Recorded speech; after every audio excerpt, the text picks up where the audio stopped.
इस क्वेश्चन को करने से पहले मैं आपको A congruent to B modulo M का मीनिंग बता देता हूं, क्योंकि मेरे को इस कॉन्सेप्ट की जरूरत पड़ेगी फॉर सॉल्विंग दिस क्वेश्चन। याद रख लो,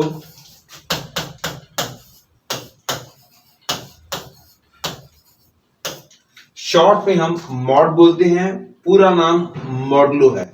ये लिखा हुआ है ए congruent to B modulo M. Modulo को शॉर्ट में हम मॉड एम भी बोलते हैं। ये बात हम तब बोलते हैं यदि a minus b is divisible by m, where a b m are all integers. यदि a माइनस बी m से डिविजिबल हो तो हम बोलते हैं a is congruent to B modulo m। ये ध्यान रखो। या हम ऐसे भी बोल सकते हैं a is equal to B mod m। For example 8 is equal to 3 mod 5, because 8 minus 3 is divisible by 5. For example, 17 is equal to 2. Again, mod 5 correct है, because 17 minus 2 is divisible by 5. या 8 is equal to minus 2 mod 5, because 8 minus minus 2, that is 10, is divisible by 5. और ये कोई जरूरी नहीं कि यहां modulo 5 हो, कुछ भी हो सकता है। For example, if I say 35 is equivalent to 1 modulo 17, because 35 minus 1 is divisible by 17। I think now you must have understood the meaning of A equal to B mod M. इस time इस concept को पूरा detail में बताना तो possible नहीं है, लेकिन मैं इतना जरूर बता दूंगा कि आपको सॉल्यूशन समझने में दिक्कत ना हो जब मैं इस कॉन्सेप्ट को सॉल्यूशन में यूज करूंगा। मैं इस क्वेश्चन में a x equal to B modulo m, इस इक्वेशन को यूज करूंगा where a, x, b, m are all integers। ये एक कॉन्ग्रुएंस मॉडलो इक्वेशन है। आप इसको एग्जाम्पल से समझिए। वैसे तो 3 लाइनें लगाई जाती हैं, लेकिन शॉर्ट में हम 2 लाइनें ही लगा दिया करते हैं। For example, if I say 2x is equal to 3 mod 5 and I say find the value of x, तो ये क्लियर है x equal to 4 is a solution of this equation। क्योंकि x की वैल्यू 4 रखेंगे तो ये 8 will be equal to 3 mod 5, because 8 minus 3 is divisible by 5। लेकिन x equal to 4 is not the only solution of this equation। x equal to -1 भी इसका solution है। x equal to 9 भी इसका सॉल्यूशन है। एक्चुअली ऐसी इक्वेशंस के infinite number of solutions हुआ करते हैं। Another example is, suppose I say 6x is equal to 2 modulo 4 and I say find the value of x। Clear है, x equal to 1 is a solution of this equation। क्योंकि x की value 1 रखेंगे तो 6 is equal to 2 modulo 4 is correct, that is x equal to 1 satisfies this। Similarly, x equal to 3 also satisfies this। x equal to 3 clearly satisfies this, because 18 is equal to 2 modulo 4, because 18 minus 2 is divisible by 4। Another solution is x equal to 5, because 30 is equal to 2 mod 4, because 30 minus 2 is divisible by 4। x equal to -1 is also solution of this, because -6 is equal to 2, because -6 minus 2 is -8, -8 is divisible by 4 and so on. लेकिन ऐसा नहीं है कि हर एक congruence modulo equation का solution exist करे. For example 2x equal to 51 mod 8 doesn't have any solution. x की value कुछ भी रख दो, 2x minus 51 8 से डिवाइड हो ही नहीं पाएगा. This equation doesn't have any solution. अब कब सॉल्यूशन होता है और कब सॉल्यूशन नहीं होता है, इसके लिए अब आप कॉन्सेप्ट सीखिए. कॉन्सेप्ट ये है कि ax equal to b mod m का सॉल्यूशन तभी एग्जिस्ट करता है यदि HCF of a and m, जो भी आंसर आए से दैट इज d यदि b को डिवाइड करता है तो इसका मतलब हो गया कि इस इक्वेशन का सॉल्यूशन एग्जिस्ट करेगा. और यदि d ने b को डिवाइड नहीं किया तो इसका मतलब हो गया कि this equation doesn't have any solution. ध्यान रखना, a x b m are all integers.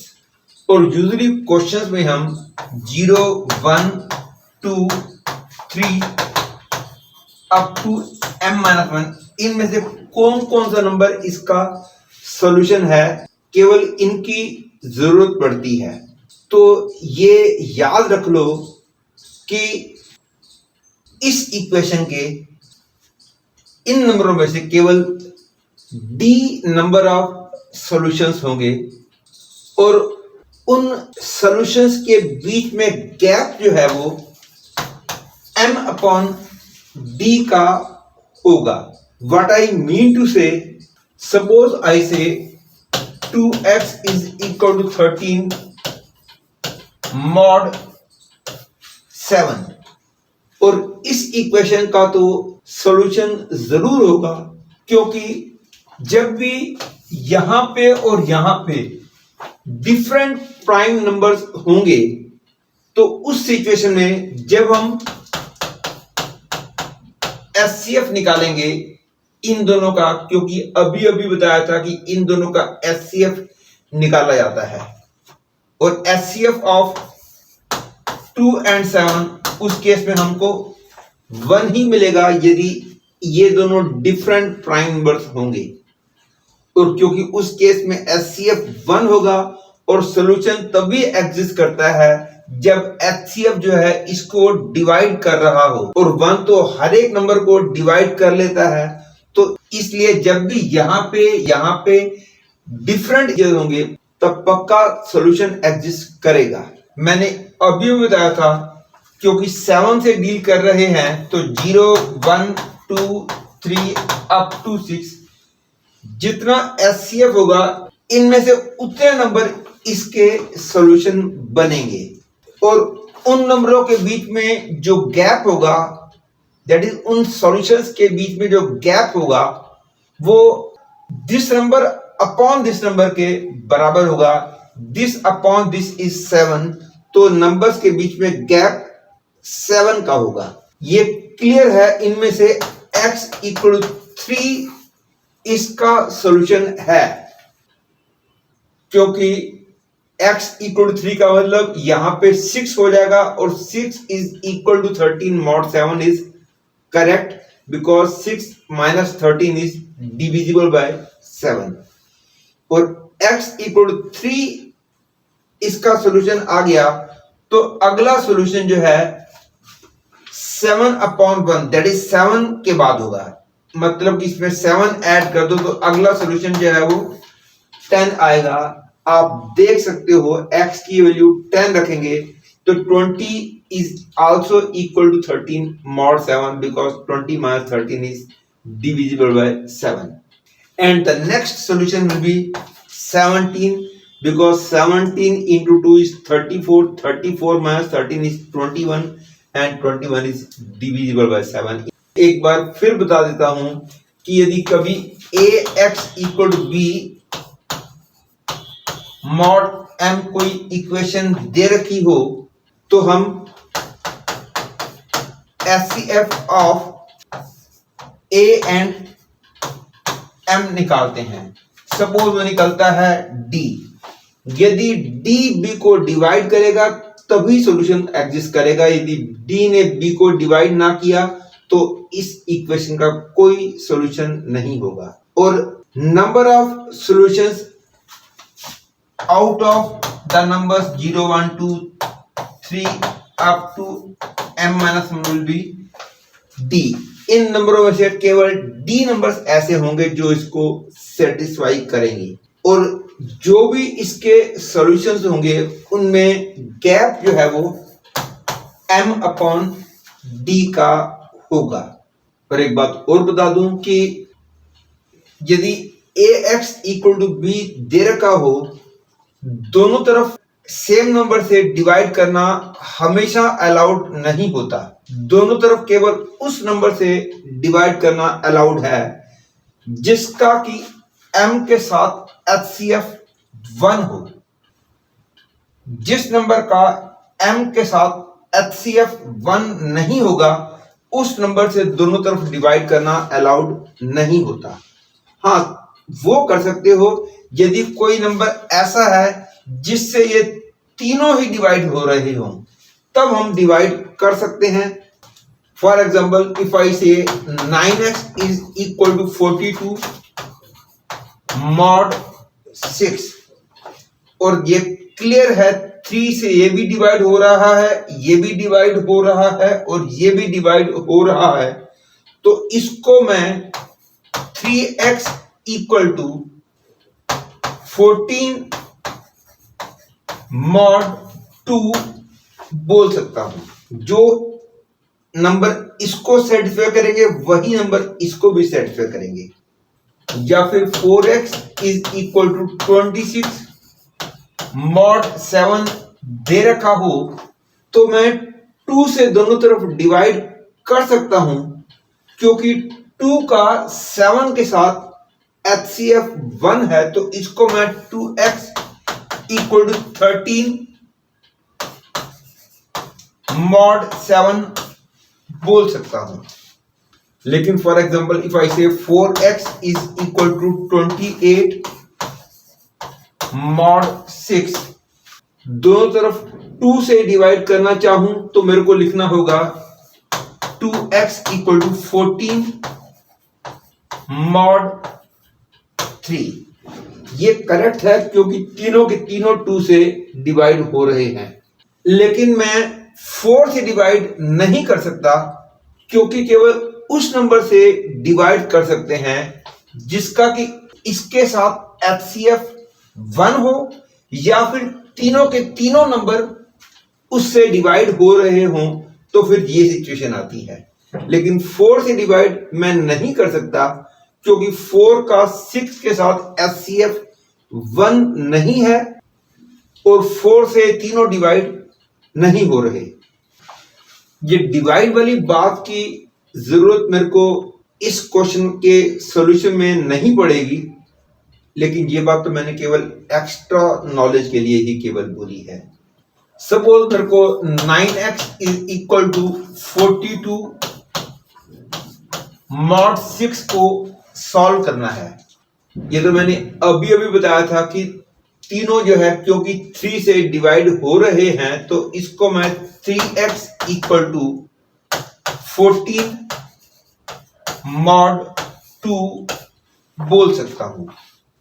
जो सॉल्यूशन इसके होंगे वही सॉल्यूशन इसके भी होंगे।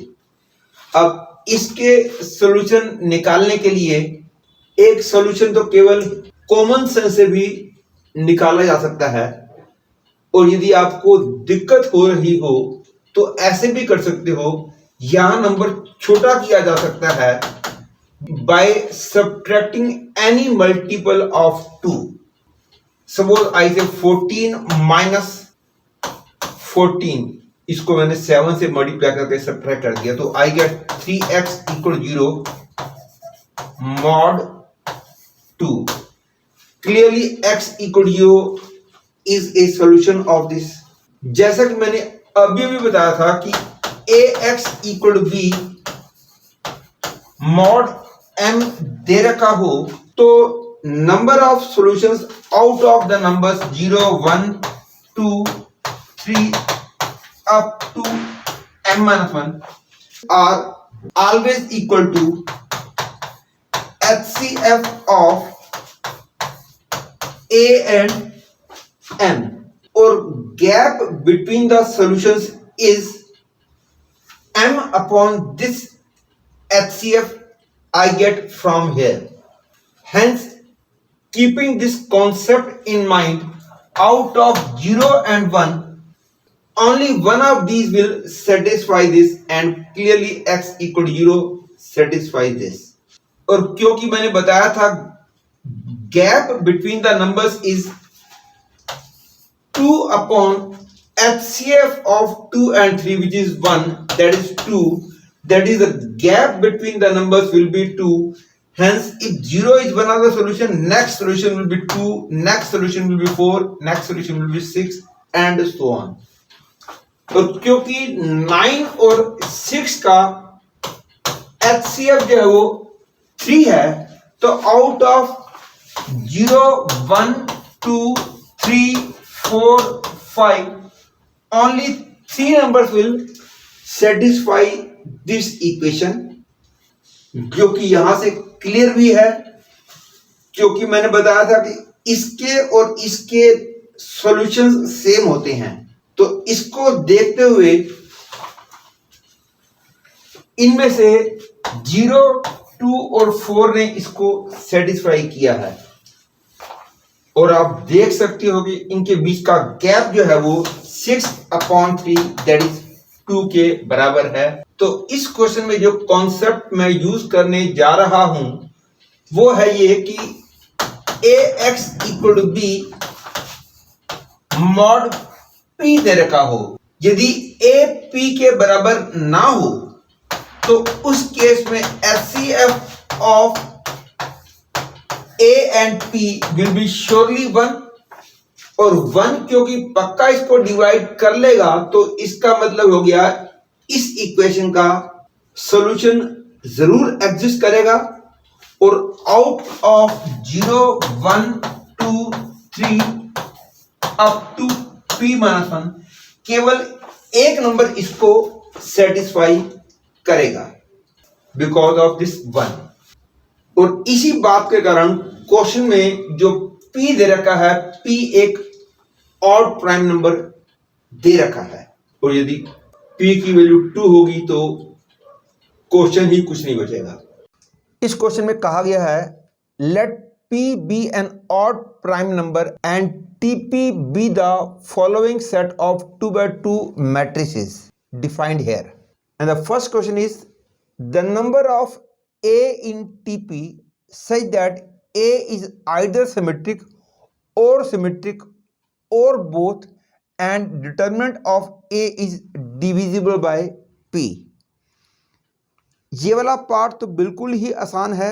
The only difficult part of this question is question number 43।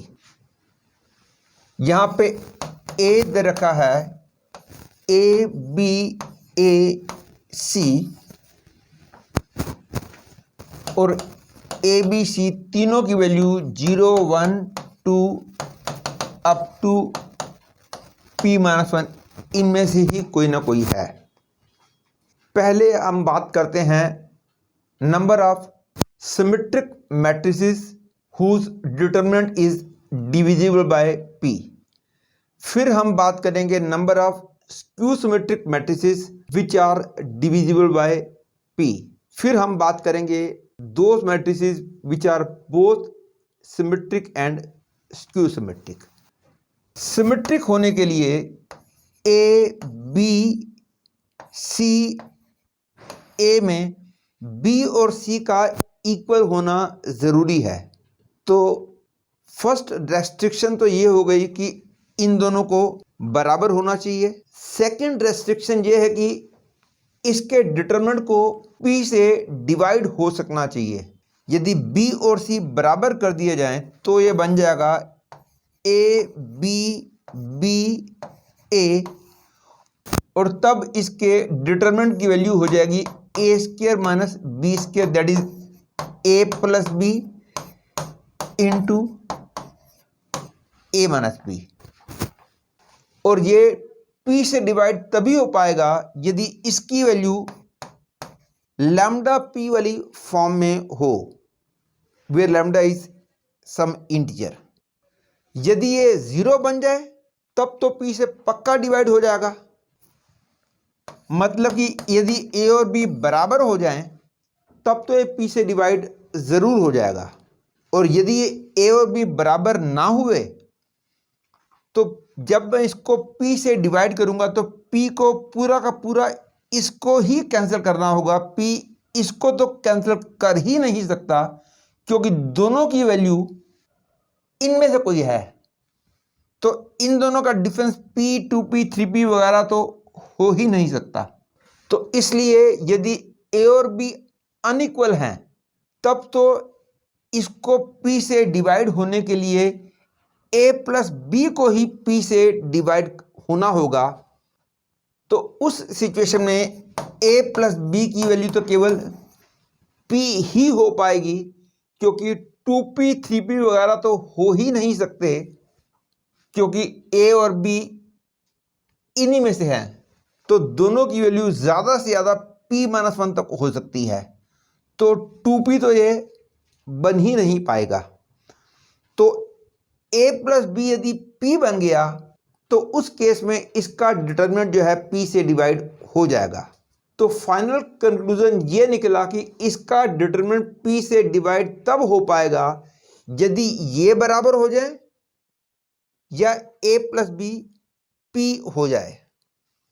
A plus B P होने के केसेस बनेंगे A1 और B P-1, A2 और B P-2 and so on up to A P-1 और B1। कुल मिला के ये P-1 केसेस हैं। मैं मानता हूं कि A प्लस B यदि 0 होगा तब भी ये P से डिवाइड हो जाएगा, क्योंकि A प्लस B 0 होने का मतलब A और B दोनों 0, और दोनों 0 का मतलब दोनों इक्वल, और दोनों इक्वल वाले केस को मैंने यहाँ गिनना है, इसलिए मैंने वहाँ उसको नहीं गिना। अब A और B बराबर हो जाए, मतलब कि A और B दोनों की वैल्यू 0 हो जाए, या दोनों की वैल्यू 1 हो जाए, या दोनों की वैल्यू 2 हो जाए, अप टू मैक्सिमम दोनों की वैल्यू P-1 हो जाए। तो 0 या 1 या 2 करते करते P-1 ये कुल मिला के P केसेस ऐसे होंगे जब A और B बराबर होंगे, और A और B बराबर होंगे तब इसके डिटरमिनेंट की वैल्यू P से डिवाइड हो जाएगी। मतलब कि इसके डिटरमिनेंट की वैल्यू P से डिवाइड होने के लिए P plus P-1 that is 2P-1 cases हो गए। ये उस टाइम की बात है जब हमने बोला है कि A is a symmetric matrix. ध्यान रखना, इसके अंदर A और B दोनों 0 हो गए, वो वाला केस गिना जा चुका है।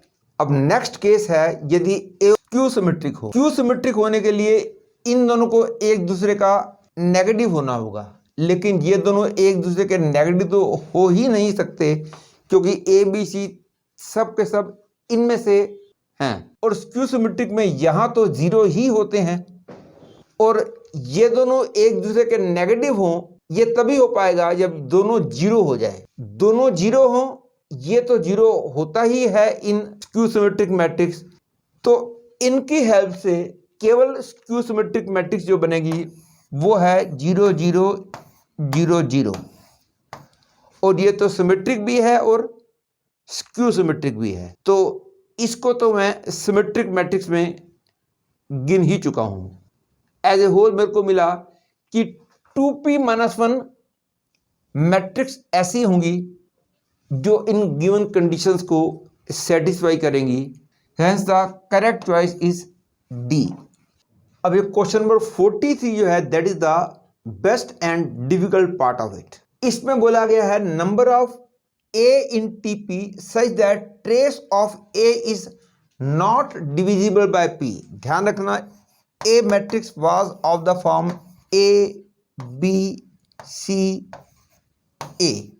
कहा गया है trace of A is not divisible by P but determinant of A is divisible by P. That is, I can say 2A is not divisible by P, but A square minus BC is divisible by P, क्योंकि a की value 0 1 2 3 up to p-1 हो सकती है। तो 2a की value 0 2 4 6 up to 2p-2 होगी। वो कोई नंबर p से तो डिवाइड तभी हो सकता है यदि वो 0 हो या p हो या 2p हो या 3p हो एंड सो ऑन। अब 0 तो इसमें इंक्लूड है, p इसके अंदर कहीं नहीं होगा क्योंकि p ऑड है और ये सब इवन नंबर है, तो p इनमें कहीं होगा ही नहीं। और 2p इसके अंदर क्लियरली नहीं है क्योंकि हम गए ही 2p-2 तक हैं, तो ये सब तो इनमें होने का सवाल ही पैदा नहीं होता। तो मतलब ये निकला कि इनमें से केवल एक नंबर 0 ही ऐसा है जो p से डिवाइड होगा। That is 2a will be divisible by p only when a is 0। यदि a नॉन जीरो हुआ तब तो 2a p से डिवाइड नहीं होगा। तो टू प्रोसीड फर्दर हम ये सपोज कर लेंगे कि a इज नॉन जीरो, क्योंकि कंडीशन है कि 2a is not divisible by p। a non zero होगा तब 2a p से डिवाइड नहीं होगा।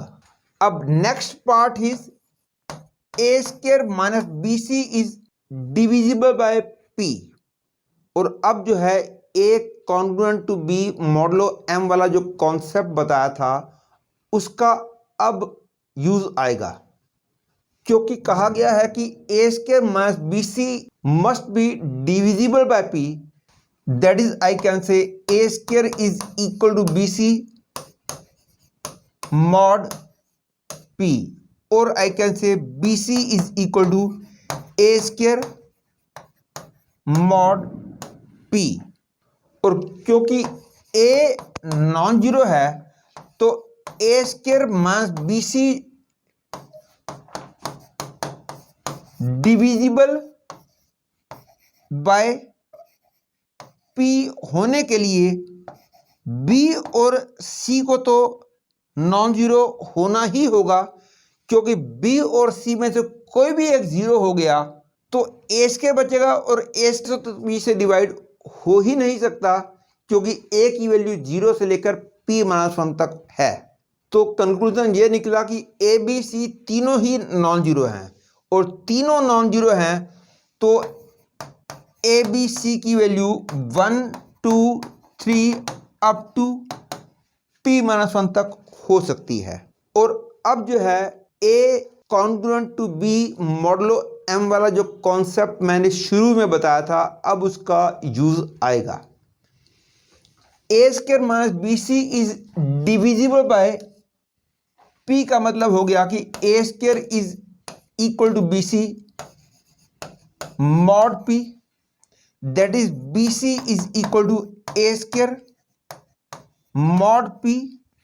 अब जैसा कि मैंने अभी अभी बताया था कि a x equal to B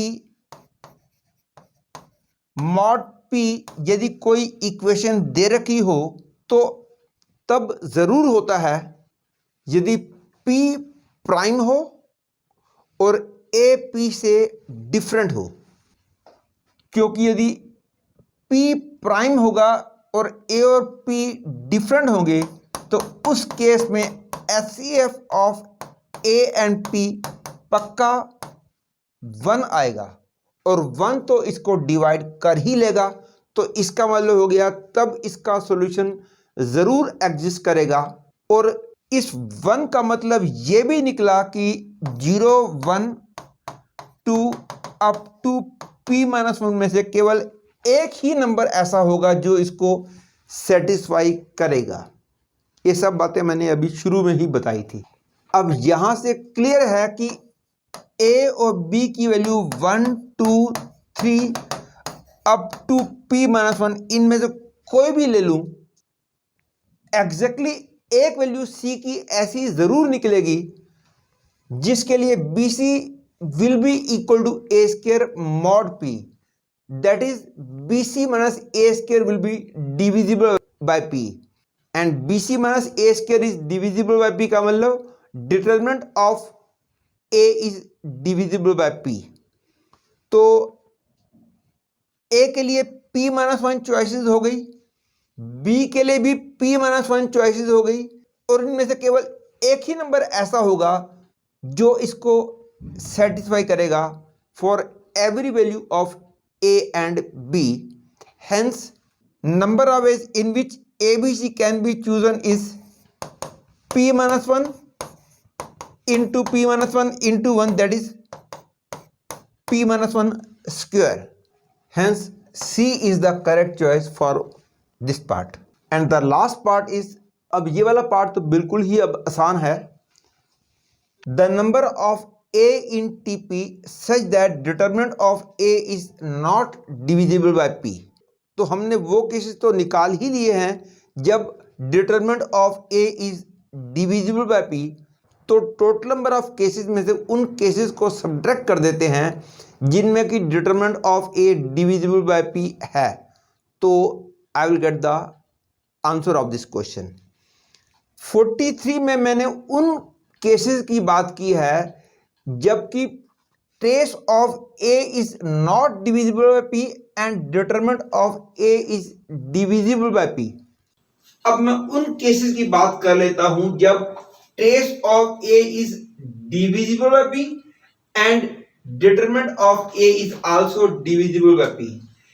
Trace of A is divisible by P होने के लिए 2A को P से divisible होना होगा, और जैसा कि मैंने अभी भी बताया था 2A can be divisible by P only when A is 0, और यदि A 0 हो गया तो मैट्रिक्स बन जाएगी ये, और इसके डिटरमिनेंट की वैल्यू P से डिवाइड हो सके, मतलब कि minus B C is divisible by P, और B और C दोनों की वैल्यू 0 1 2 3 अप टू p-1 है, तो ये पूरा P से डिवाइड हो सके ये तो केवल तभी हो सकता है या B की वैल्यू 0 हो या C की वैल्यू 0 हो या दोनों 0 हो। एक केस लेते हैं B0, तो C की वैल्यू 0 1 2 अप टू p-1 कुछ भी हो सकती है, तो कुल मिला के P नंबर ऑफ मैट्रिक्स बन गई। सिमिलरली C0 हो जाए तो B की वैल्यू 0 1 2 अप टू p-1 कुछ भी हो सकती है, तो इसमें भी P नंबर ऑफ मैट्रिक्स बन गई। लेकिन एक केस जब B इक्वल 0 C इक्वल 0 वाला केस इसमें भी गिना गया है और इसमें भी गिना गया है, इसलिए उसको एक बार सब्ट्रैक्ट करना होगा। तो मतलब कि 2p-1 number of matrices are there whose determinant will have value 0, और ये भी क्लियर है टीपी के अंदर p cube number of matrices होंगी because a B c each of them can be chosen in p ways. इनमें से उन केसेस को मैं सब्ट्रैक्ट कर रहा हूं जब determinant of a will be divisible by p and that was equal to p minus 1 whole square I calculated in second part, and also I calculated 2p minus 1 cases in which determinant of a was 0, and finally the answer is this, that is p cube minus p minus 1 whole square plus 2p minus 1, that is equal to p cube minus p square. Hence D is the correct choice.